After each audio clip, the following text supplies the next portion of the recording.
Olá, meu nome é Isabela, sou estudante de graduação em Arquitetura e Urbanismo na Universidade Federal de Minas Gerais e estou aqui hoje para apresentar o trabalho a respeito da viabilidade do uso do rejeito de minério de zinco como estabilizante em componentes com terra. O zinco está entre os metais não ferrosos mais consumidos no mundo, sendo o 24º elemento mais abundante na crosta terrestre. O Brasil, por sua vez, é o 12º maior produtor mundial desse minério, com aproximadamente 280 mil toneladas de concentrado por ano. Durante a extração de minérios, são gerados milhares de toneladas de diversos resíduos líquidos, sólidos e lama, que com frequência são armazenados em barragens de contenção, construídas especificamente para a retenção de milhares de metros cúbicos de rejeito de água. Essas barragens são responsáveis pelo desmatamento de grandes áreas verdes e pela diminuição da flora e fauna local, além de apresentarem um grande risco de contaminação do solo. Sendo assim, é de suma importância que os rejeitos possam ser reaproveitados a fim de minimizar seus impactos ambientais e gerar maior sustentabilidade no processo produtivo. De modo geral, muitos pesquisadores têm buscado analisar a aplicação dos rejeitos de minério na cadeia produtiva das atividades de construção civil. E, para tanto, a adição de rejeitos em blocos de terra comprimida se apresenta como uma possibilidade. O bloco de terra comprimida, BTC, é considerado ambientalmente correto, pois possui baixa energia incorporada, além de possibilitar baixos investimentos financeiros. O zinco metálico é empregado principalmente como proteção do aço contra corrosão, prolongando a vida do aço em até 5 vezes. Assim, o intuito da utilização do zinco nesse trabalho é como uma forma de avaliar se esse apresenta característica de proteção também para os BTCs.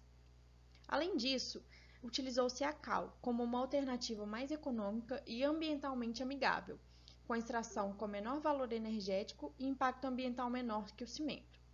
Assim, o objetivo do artigo é avaliar a possibilidade construtiva com terra e rejeitos a fim de tornar a construção civil mais acessível e com menor impacto. Para o desenvolvimento dessa pesquisa, foi utilizado o solo proveniente da região metropolitana de Belo Horizonte, extraído manualmente, a cal hidratada e amostras de rejeito de minério de zinco, do tipo fração fina, que foram cedidas por uma mineradora da região metropolitana de Belo Horizonte. Para a caracterização desses materiais, foram realizados os seguintes ensaios: a caracterização granulométrica do solo e do rejeito de minério de zinco, segundo a NBR-NM 248, ensaio de mineralogia com as amostras de rejeito de minério de zinco e de solo por meio da difração de raio-x, e a análise do rejeito de minério de zinco por lixiviação e solubilização, segundo a NBR 10004, 10005 e 10006. Identificou-se o intervalo plástico do solo por meio da determinação dos limites de liquidez, por meio da NBR 6457 e NBR 6459, e de plasticidade, por meio da NBR 7180 e NBR 6457. O solo também foi submetido ao ensaio de reatividade pelo azul de metileno, segundo a norma portuguesa NPAN 9339. Para a produção dos BTCs, foram propostas 4 diferentes proporções de materiais, com e sem rejeito de minério de zinco e com adição de cal. Foram definidos diferentes traços com diferentes dosagens de rejeito de minério de zinco, para que fosse possível analisar sua viabilidade como estabilizante. A cal foi mantida com valores fixos correspondente a 10% em adição mistura, conforme pode ser observado na tabela. Os materiais foram pesados em balança e, com o intuito de se obter uma composição homogênea, foram misturados em uma argamassadeira industrial. A água foi adicionada até a consistência ideal para a moldagem dos BTCs, tendo sido definida a quantidade a partir de pequenas adições de água e a análise da textura com o teste da bola. Após ser homogeneizada, a mistura foi colocada em uma prensa hidráulica para a produção dos BTCs, segundo a NBR 10833. Foram produzidos 9 blocos para cada traço, sendo 6 para o ensaio de resistência à compressão e 3 para os ensaios de absorção, ambos seguindo a NBR 10836. Para o ensaio de absorção, que pode ser visto na figura à esquerda, foram moldados 3 blocos para cada traço. Após 28 dias de cura em ambiente de laboratório, os BTCs tiveram suas massas secas aferidas e foram imersos em água por 72 horas. Já para o ensaio de resistência à compressão, que pode ser visto na figura à direita, foram moldados 6 blocos e produzidos 3 mini-prismas para cada traço, de acordo com a NBR 10836. Os blocos do ensaio de resistência à compressão foram sobrepostos de 2 em 2 e unidos por pasta de cimento. A área de contato com o equipamento foi mantida, com a inserção de placas grossas de madeira a fim de preservar as definições da norma. Pela mineralogia da amostra de RMZ, foi possível determinar que o rejeito de zinco é composto principalmente do mineral de carbonato de cálcio e magnésio, a dolomita, com 93%. Em relação às análises de lixiviação e de solubilização, as amostras foram classificadas com a classe 2A, resíduo não perigoso e não inerte, onde não foi observada a presença de metais pesados em quantidades acima do limite permitido pela normalização brasileira.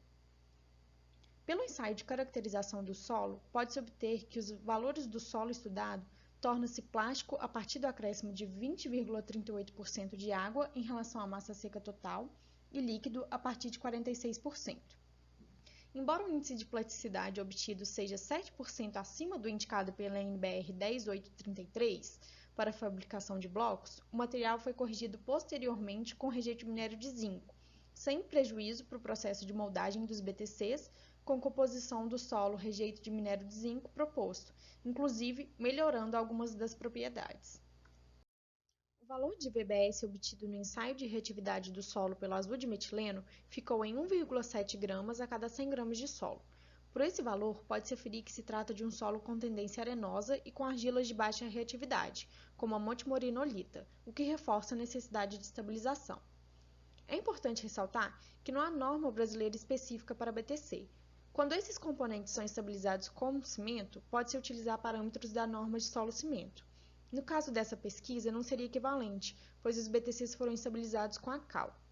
Portanto, os resultados foram comparados com as normas para blocos e tijolos cerâmicos, blocos de solo-cimento e o adobe, uma vez que são os componentes de vedação normatizados no Brasil.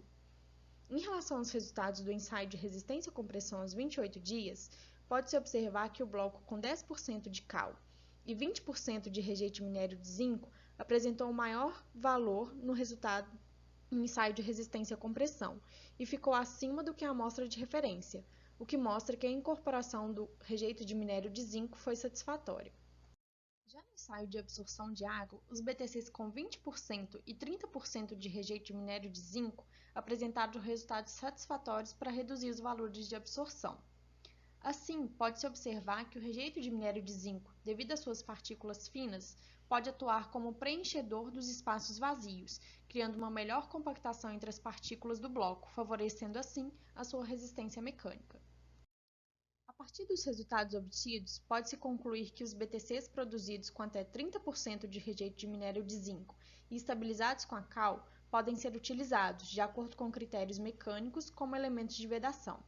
Além disso, foi possível concluir que houve compatibilidade do uso do rejeito de minério de zinco com a cal, que pode ter se dado por conta da composição do rejeito, rico em dolomita, destacando-se o potencial do uso do rejeito de minério de zinco com a cal em componentes de terra.